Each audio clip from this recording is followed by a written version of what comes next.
Can you imagine a world where everybody had a servant spirit? Imagine what our culture and what our society would look like if everybody was less self-centered and more others-focused. Can you imagine what our world, what our marriages, what our homes, what our families, what our culture, what our society would look like if everybody would just even embrace what Jesus taught us, often referred to as the golden rule, where he said, hey, do for others what you would have them do for you. That would be a game changer, right? Can you imagine if everybody just embraced the idea, if it's not about me, how can I serve you? What can I do to help you? You see, it's an attitude, it's a posture of the heart. And one of the greatest single things that I believe can take place in any home, in any relationship, is to embrace the idea, it's not about me, it's about us. How can we serve God and ultimately one another? My wife, Michelle, 2 weeks ago on Palm Sunday, did a whole message around this whole servant spirit. If you didn't get a chance to listen to, if you weren't here, I encourage you, go back, watch it. It was powerful. Just the whole posture that Jesus came with, the humble spirit that he displayed. But ultimately, he came to lay down his life for us. In John 13, verses 14 through 17, in fact, she even described this when Jesus was in the upper room with his disciples and they were partaking of communion, the Last Supper together.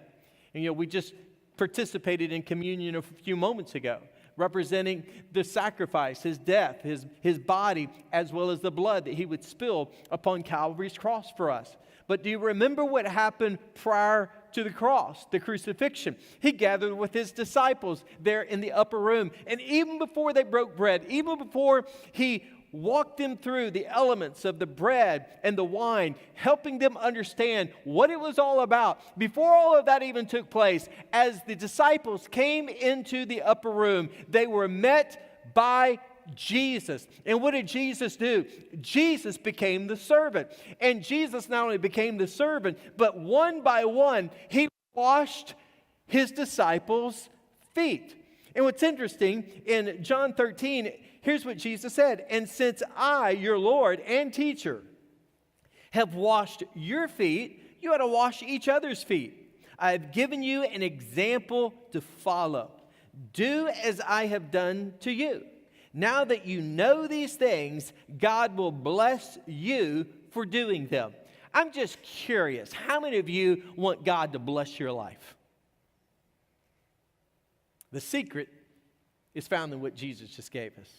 As an example, embrace the whole idea of having a servant spirit, a servant heart, serving your spouse. Students, young people, serving your parents. Serving one another. Because it's so vitally important as we serve God and we serve one another that we keep in mind that God uses that as an example to a lost world who's walking and living in darkness because they don't know what the box top is. But when they see us exemplifying what Jesus did and what he modeled for us, guess what? It shows to the whole world that, hey, there's something different about that family. There's something different about that marriage. There's something different about that person. They seem to walk to a whole different beat. They are the most kind, servant-hearted people I've ever been around. That's why one of our core values here at Rethink Life is servant leadership is our identity. Serving one another is not just something that we do. No, it's who we are. And so we got to understand how this plays into a strong, healthy family. In fact, in Mark 10, Jesus even said it this way. So Jesus called them together and said, "You know that the rulers in this world lord it over their people, and officials flaunt their authority over those under them. But I love this. But among you, it will be different." How? You're going to stand out. Rather than conforming to what's to the norm of culture and what everybody else is doing, hey, you're going to do something different. Whoever wants to be a leader among you must be your servant. And whoever wants to be first among you must be the slave of everyone else. For even the Son of Man came not to be served, but to serve others and to give his life as a ransom for many. You know what blessed my socks off and what blesses me each and every week? Is to see families that serve together through the church here at Rethink Life. This morning, there were fathers and sons that were helping set up.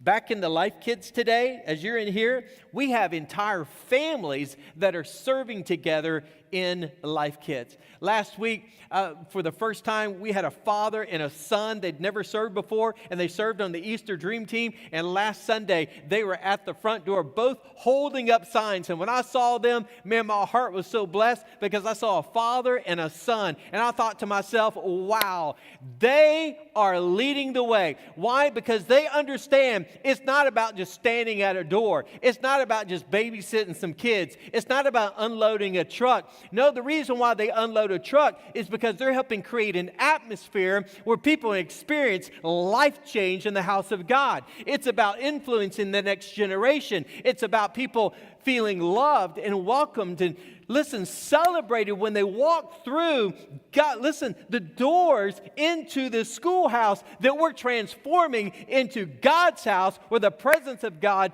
can be experienced in people's lives.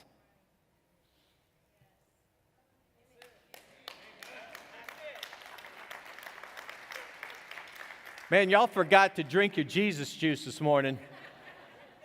Come on, somebody. Hey, we got to have a servant spirit in our homes.